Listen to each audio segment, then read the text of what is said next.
Well, salutations, fellow vidiots. Welcome back to yet another episode of that full moon madness, baby. We're over here at my lady Jessica's house right now. I'm sipping on some Seven Peaks seltzer. Looks like it's that raspberry Cosmo. It's a raspberry and elderflower. I've never been much for the hard seltzer.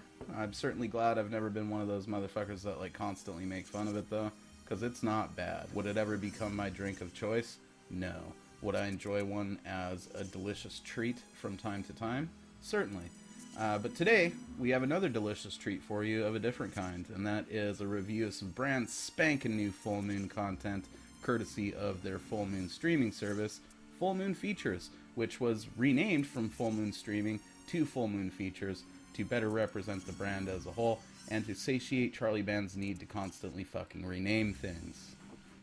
God damn, that is tasty. It's like a delicious breakfast muffin. In any case, the going rate for Full Moon Features at the moment is $5.99 a month, or you can get a year for $59.99, and included in that purchase will be a 12-disc Puppet Master Blu-ray box set, which I highly recommend swooping up. It normally goes for $120, but if you get your year of Full Moon streaming, you get the damn box set, and you can enjoy like the stuff that's on there during the free year that you basically get for buying the box set at half price. They shipped mine in a super timely fashion. I think it took about a week for it to finally ship, and it took about 4 to 5 days for it to get to my house, and I'm pleased with it so far. I haven't actually checked it out. It should be waiting for me at my house when I get home though, so you know, another swoop segment in the near future here after our second wave of reviews. In any case though, not a bad deal. They've got lots of cool stuff on there. I will be doing a future segment sort of detailing what Full Moon Streaming has to offer.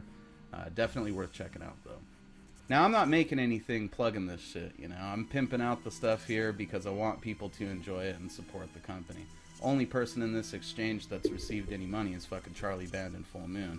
They actually owe me a DVD still. But we've talked enough about that in past segments. I don't think it's happening, so I'm not gonna lose any sleep over it. In any case, get out there and check that shit out, as well as tonight's movie, which is going to be reviewed in a timely, spoiler-free fashion for you folks. And that was a 2-part event that they did on their streaming service, and it was called the Resonator, Miskatonic U. Let's find out what that's all about. The Resonator Miskatonic U is written and directed by William Butler, who's been just a crew member on a million Full Moon movies over the years, going all the way back to the Empire days, Ghoulies 2, stuff like that. And now it seems he's finally getting his just rewards and being able to helm some pretty big projects for Charlie Band. So good on you, Willie Butler. I'm proud of you. In any case, this was obviously produced by Charles Band himself. It's got music by Richard Band, and it stars Dane Oliver, Alex Keener, and Christina Bra, among others. It was released on the Full Moon streaming service on the 26th of February this year, 2021. I think it had like a delayed release between the 2 episodes by maybe a week or something like that, but in any case, that's the date that IMDb has listed here. So that's what we're going with. Basic gist of the Resonator is this dude Crawford Tillinghast, who's this super driven like physicist or something like that, is going to Miskatonic U, and he is trying to recreate the research that his father died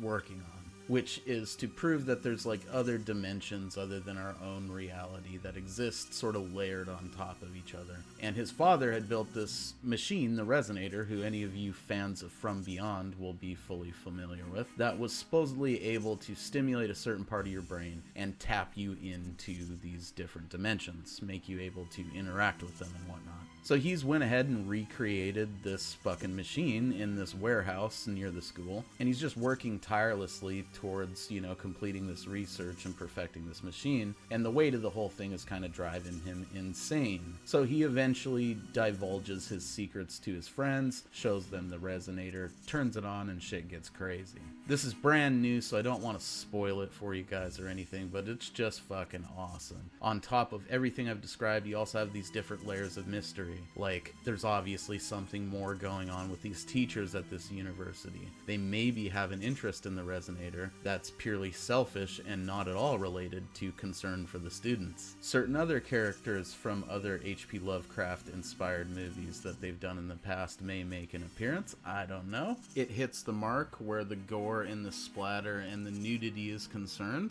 It's got that trademark Full Moon sense of humor sort of tastefully woven into the story so as to not not take away from the seriousness of the affair, but still give you a good dirty chuckle every now and again. The only gripe I could see anybody really having with it is the CG is kind of subpar. Given the budget they're working on and the conditions, I can forgive them for that, and it is kind of endearing in that sort of old school B-movie kind of a way.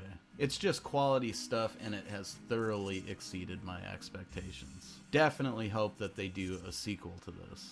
And there it is. You know, I just can't say enough good stuff about this. I was thoroughly impressed with it. I think if you're a fan of From Beyond, and especially if you're a fan of Reanimator, this should get you thoroughly excited. It has all of those things in it that make, like, I guess, modern TV shows enjoyable, while simultaneously including all of the things we expect from Full Moon. They did a good job of making it, like, self-contained, but also open for sequels. Only gripe I could really have is the somewhat subpar CGI, but even that is kind of endearing. So check it out, for sure. Cheers. Hopefully you enjoyed this. We'll see you back here real soon.